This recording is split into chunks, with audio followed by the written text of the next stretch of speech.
Guys, 2 days ago I met a world champion, Magnus Carlsen. He was here in Toronto playing in the chess pub.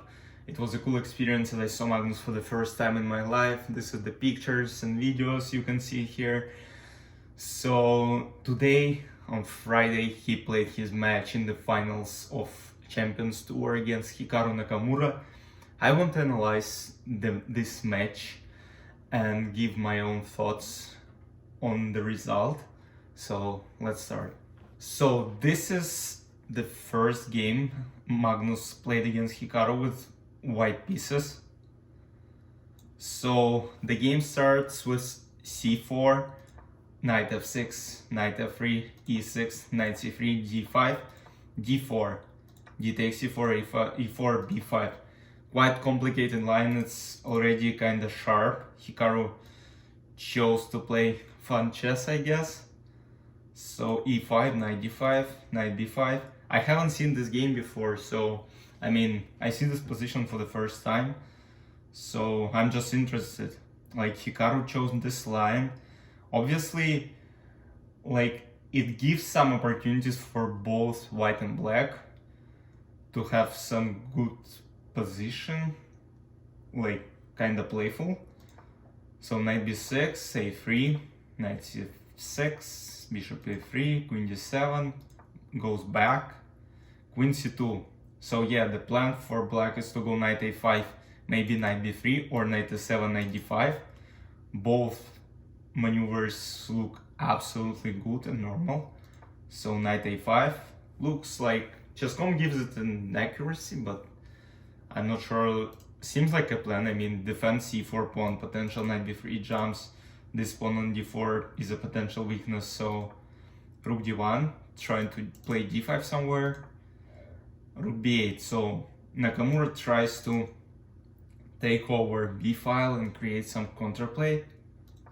Bishop e2, bishop e7. So h4 is played. Now, I guess the plan of castle, knight g5 will be played, and there can be some very powerful attack on the king side. So Hikaru plays bishop a4, trying to go to a4 at some point, maybe go knight a4, by the way, is a threat, I guess. h5, he plays, it makes more sense, because knight a4, and how are you going to defend this pawn on b2? He plays queen a4, trying to go to the endgame, queen a5, alright. You see, it's a very complicated position at this point, and it's like a free results game. Very sharp, both players had good chances, so let's see what happened. D takes c5, bishop c5, but still Magnus has some advantage. Computer still gives Magnus advantage, which is obvious, I guess. The king is not castled, though this king is bad as well. Stockfish is stockfish, what can I say? Bishop c5, queen c5, rook h4, now this c4 pawn becomes a weakness. Castle, bishop c4, rook c8, bishop b3, queen b5, alright. Interesting. So queen c4. And now we get this endgame where white are up a pawn, and now we'll see how Magnus converts it, but it's not that easy, I would say, because look, this pawn is a weakness, and if black take this pawn, a3 pawn can be a weakness. But look, I guess the main problem is this king. Look at this pawn. It controls g7 square, and if black will try to play f6, they will create more weaknesses here. So Magnus exchanges, rook b8, rook b8, rook d4. Alright, rook d7, knight d2, knight g5. Look, already sneaking in now some knight e4, knight f6. Alright, rook f4, now go this way. King e2, rook c2, king e3. Alright. Knight c4. Yeah, look. It was all about the weakness of the last rank. And, Hikaru can't go to c2, for example, and try to create counterplay because of the weakness of the king. So rook a7, knight g4, knight f7, Magnus takes pawn on f7, and now he is still one pawn up. Alright, knight f2, king d4, and now king is going this way. Magnus goes king f3, but I guess king f5, king f6 was much more stronger. Oh, but maybe king f5 he was afraid of rook d5. Yeah, it makes sense. So rook a2, knight g5. Yeah, and Hikaru played knight d1 and resigned, because after king f4, this checkmate on a8 is unstoppable. You have no moves. I mean, rook a3, of course. And then what? I mean, of course Hikaru wouldn't play this. So it was the first game and Magnus won. And right now I want to show the last game of the match. So the next two games between Hikaru and Magnus finished in draw. So this was the final game of the match. Hikaru needed to win. The score was 2-1. And if Hikaru wins, he makes it to Armageddon. If he loses the match. Draw, he loses the match as well. So it's a must-win situation for Hikaru. Let's see what he made out of it. So the game starts with knight f3. I don't know, maybe Hikaru tried to escape any theoretical line. But yeah, I mean, it doesn't matter what you play against Magnus, because obviously he's prepared for anything. So Hikaru chose to play this simple knight f3 move. Alright, ready, bishop g2. Yeah, Magnus already took over the center. e4, takes, queen d1, rook d1. Knight f6, knight c3, bishop g4, bishop e3, a6, h3, takes. Alright, Hikaru got two bishops. But alright, it's an endgame.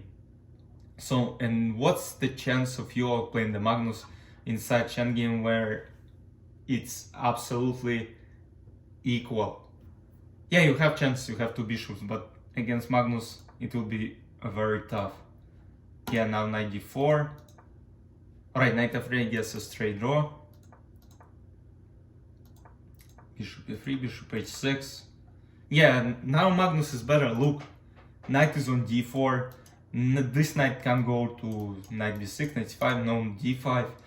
Only knight e2 exchange somehow. But this is better for Magnus. Look, knight b1.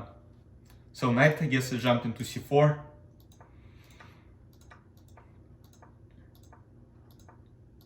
Yeah, I mean, though there are some chances for white to sneak with knight, but for example, if it goes to b6 or knight d6, where is it going to go after? I mean, black can do any move, even defend the pawn or go b5, and this knight is stuck here. Maybe not b5 because we create this c6, but definitely, for example, I don't know, rook b8. Just defend the pawn.